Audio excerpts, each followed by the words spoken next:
We begin with breaking news here at 5 o'clock and contradictory rulings on a key abortion pill. A federal judge in Texas has suspended the FDA's longtime approval of the abortion pill mifepristone.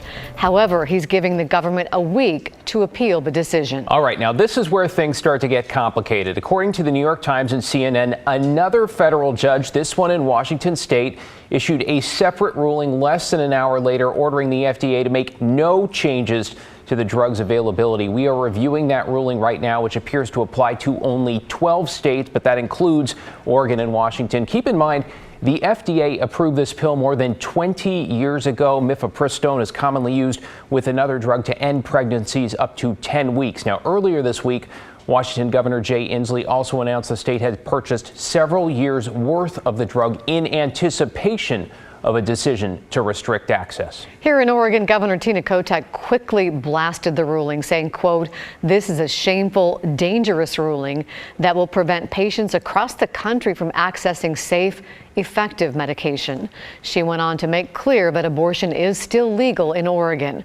We will continue to keep you posted on the legal standoff that is very likely now headed for the U.S. Supreme Court. It is a frightening story out of Northeast Hillsborough, where a burglar is breaking into homes wearing a creepy mask and carrying a crowbar. Thank you for joining us. I'm Laurel Porter. And I'm David Mulco. Neighbors say they have been on high alert for weeks now, while members of one family that was recently targeted say they are completely rattled and cannot sleep. Mike Benner's in the newsroom this evening. So, Mike, do investigators have any leads? You know, if they do, David, they are not telling us. Detectives are remaining tight-lipped due to the nature and status of this ongoing and active investigation. We are hearing from one of the victims, though. She wants this guy caught, saying this whole thing has her looking over her shoulder. The Commons at Hawthorne Village Apartments in Hillsborough have been home to Sarah Alvarez and her family for approximately 2 years. Alvarez will tell you it's been a good 2 years. It's a quiet, family-friendly neighborhood. We've never had any real problems here. Everyone seems to get along well with each other, and it's just a great community in general. But Alvarez's rosy outlook changed Tuesday when she and her family returned home after hours away. They noticed the windows were open and knew right away that someone had broken in. It was like a nightmare coming true for us because our camera equipment is our most important prized possessions we own, and it was all gone. $30,000 worth of cameras, lenses, and drones, among other things. All of it used for a photography business. As you might imagine, Alvarez dialed 911. As soon as they arrived, they said, you know, I'm sorry to tell you this, but this has been an ongoing issue in this neighborhood, and you aren't the first victim. The exact number of victims is unclear, but this masked man caught on a neighbor's Ring doorbell camera is believed to be behind it all.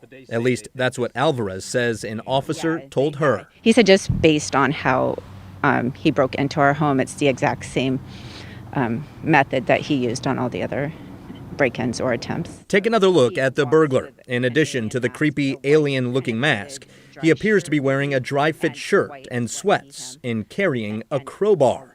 Alvarez hopes police capture him. Because it's not just the material possessions we lost, it's our sense of security. I haven't been able to sleep almost anything since Tuesday night. All right, back to Alvarez's stolen camera equipment for a moment. She's actually launched a GoFundMe in order to raise a little cash to replace that stolen property. We'll post a link to that fundraiser on our website, KGW.com. David? Thank you, Mike. This evening, 2 Portland teenagers are facing attempted murder charges in connection with a shooting in southeast Portland. Now, on Thursday, the Portland police team focused on gun violence, saying it recovered these firearms, ammunition, and body armor and arrested 2 teens, 16 and 19 years old. Now, officers say they believe the teens are connected to a shooting on Southeast Ninth Street all the way back on February 7th. In that shooting, no one was injured, though some bullets struck vehicles. Both teens have now been charged with attempted murder. Developing tonight, a settlement has been reached in an apartment fire that killed 3 people. You might remember this. It happened on July 4th of 2021 at the Heidi Manor Apartments on Northeast Weidler. Investigators determined the fire started when fireworks ignited trash in a dumpster. According to the Oregonian, the three families of the victims will get more than $6 million in a settlement with the property management company and a garbage company. The lawsuit argued the dumpster was plastic and placed right next to wooden stairwells and that the fire could have been avoided. There's still a pending lawsuit filed against the owners of the property. Well, let's take you to Idaho now, where a jury has been seated in a high-profile murder case. You might remember this one. Back in 2019, Lori Vallow's two children went missing in rural Idaho. Police say Vallow and her husband, Chad Daybell, lied to investigators and then stopped cooperating. The disappearances started getting national attention in 2020. The bodies of her kids, 16 and 7 years old, were found on the Daybell's property. Vallow was charged not only with their murders, but also the killing of Chad's ex-wife, Tammy Daybell. Now, prosecutors say they believe Vallow and Daybell became obsessed with doomsday-type beliefs, and that led them to commit those murders. The jury's made up of 10 men and 8 women, including 6 alternates. They'll begin hearing opening arguments Monday morning. The trial is expected to last at least 8 weeks, with Chad Daybell's trial set for a future date. Street racing's become an increasingly dangerous problem.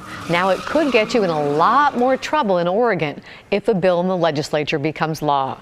It would stiffen the penalties for drivers and for those blocking the roadway during the illegal events. Tim Gordon's here now, and Tim, there would be another consequence for the car owners. Right, Laurel. It would allow law enforcement in some cases to actually seize the street racer's car. The bill was just approved in the Senate and is on its way to the House with support from police and prosecutors. Street racing in Portland and surrounding communities. It's not new, but it has become more frequent and intense, with bigger crowds and more dangerous stunts. Now a bill that has made it halfway through the Oregon legislature would make the penalties bigger for street racing. The bill also allows law enforcement to seize cars involved in street racing through what's called criminal forfeiture. Often the cars are built up to be high performance. And the main point we're trying to get across is you're welcome to have those, but you need to utilize them in a safe manner and cannot risk the safety of your neighbors or folks that are just walking on the street or trying to get home. State Senator Mark Meek co-sponsored the bill and says he will continue to advocate for it to pass in the House as well. If it becomes law, it will amend 2 criminal codes, reckless driving and organizing a speed racing event, making them both Class A misdemeanors that could get someone a year behind bars if convicted. Being convicted of the same crime within 5 years bumps it up to a Class C felony with a maximum sentence of 5 years. Multnomah County District Attorney Mike Schmidt, who favors the bill, told a Judiciary Committee street racing is very dangerous and has had deadly consequences. Even when crashes do not occur, these events are incredibly loud, damage the roadways, and completely disrupt traffic. They are also hard to interrupt. By design, onlookers place barricades around a street racing event. The bill also addresses the blocking of roads to allow for the events, making that a crime too. These people are hurling 2,000-pound vehicles around at high rates of speed. If you're a pedestrian close by, you're absolutely in danger. And for the drivers, Beaverton PD's Matt Henderson believes tougher punishments would make a difference, and being able to seize vehicles in the worst cases makes sense. We seize other dangerous items, guns, knives, bats, drugs. This just seems like a natural consequence. If you're intentionally using your vehicle in a very dangerous manner, and you've done so before, we're absolutely going to look into seizing that vehicle. So SB 615 passed 19-7 in the Senate. It gets its first reading in the House on Monday. Laurel? I think a lot of people would be happy to see that become law. Thank you, Tim. Also in Salem, a bill to strengthen protections for renters in publicly subsidized housing has passed the House and is now in the hands of the Senate.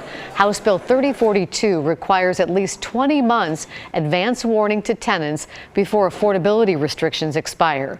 It also mandates a review by Oregon Housing and Community Services for any rent increases of 5% or more with a 3-year safe harbor period. And it extends the right of first refusal from 2 to 3 years for affordable housing developers when subsidized restrictions expire.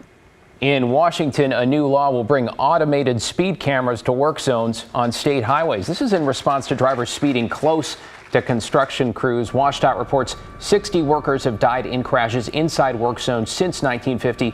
So fines are going to start at $99. Washington will begin rolling out the cameras the summer of 2024.